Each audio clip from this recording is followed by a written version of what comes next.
La revista El Metiche, primera revista de humor morelense, y el Museo de la Caricatura y la Historieta Joaquín Cervantes Basoco presentan el proyecto La Historia de México en la Historieta. Sor Juana Inés de la Cruz. Juana Inés de Asbaje y Ramírez nace el 2 de diciembre de 1648 en San Miguel Nepantla. A los 3 años de edad aprendió a leer y escribir, ayudada por su abuelo materno don Pedro, pues su padre era un viajero constante. Tenía 8 años cuando falleció su abuelo. Poco después fue llevada a vivir con sus tíos a la Ciudad de México.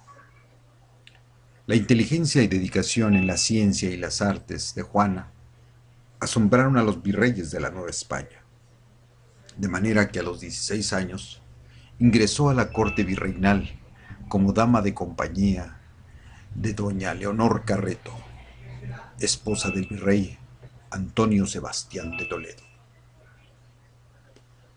Cuentan que el virrey mandó a traer a no menos de 40 sabios universitarios, entre teólogos, escritores, filósofos, matemáticos, historiadores, poetas y humanistas, para que examinaran los conocimientos de la excepcional adolescente. Y ante el asombro de la ilustrada concurrencia, contestó satisfactoriamente todos los cuestionamientos que se le hicieron. Juana de Asbajen tenía 18 años cuando ingresó al convento de San José de las Carmelitas Descalzas. Consideraba que este era el lugar apropiado para continuar su dedicación al estudio y a las letras, pues la sociedad de aquel entonces no permitía el ingreso de las mujeres a la universidad. A los 21 años, Juana Inés tomó los hábitos como Sor Juana Inés de la Cruz, en el convento de la Orden de San Jerónimo. Era el 3 de febrero de 1669.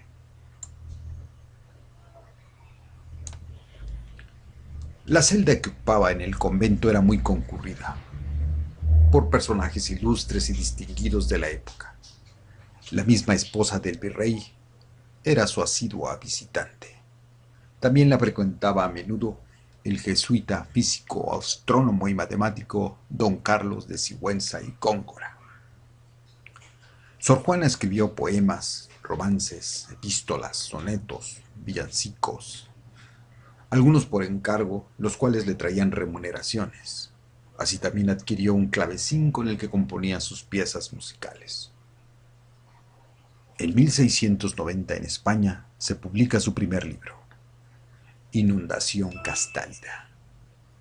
En ese mismo año en México se publica El Divino Narciso, a instancias de la esposa del virrey en turno. En España fue bautizada como la 10ª musa por la exquisitez de su poesía. Los triunfos de Sor Juana y la lluvia de merecidos halagos motivaron que se urdieran planes perversos para callarla. Cierto día, a Sor Juana llegó una carta solicitándole comentar un sermón pronunciado en 1650 por el padre Vieira. La petición era del obispo de Puebla, Manuel Fernández de Santa Cruz. Juana escribió una crítica fundada del sermón. Al leerla el obispo solicitante primero elogió a Sor Juana por su lucidez, pero a la vez le criticaba y reprendía su falta de humildad ante una eminencia. Eso fue solo el inicio para desatar una campaña del poder eclesiástico en su contra. Su pecado era ser mujer, ser inteligente, ser independiente y defender su derecho a pensar y escribir. El 5 de marzo de 1694, ante la feroz persecución, renuncia a las letras. Con sangre firma su despedida. He sido y soy la peor que ha habido. A todas pido perdón por amor de Dios y de su madre. Yo, la peor del mundo, Juana Inés de la Cruz. El 17 de abril de 1695 deja este mundo, aunque ya había sucumbido antes, cuando le arrebataron sus derechos de mujer pensante, lúcida y profunda.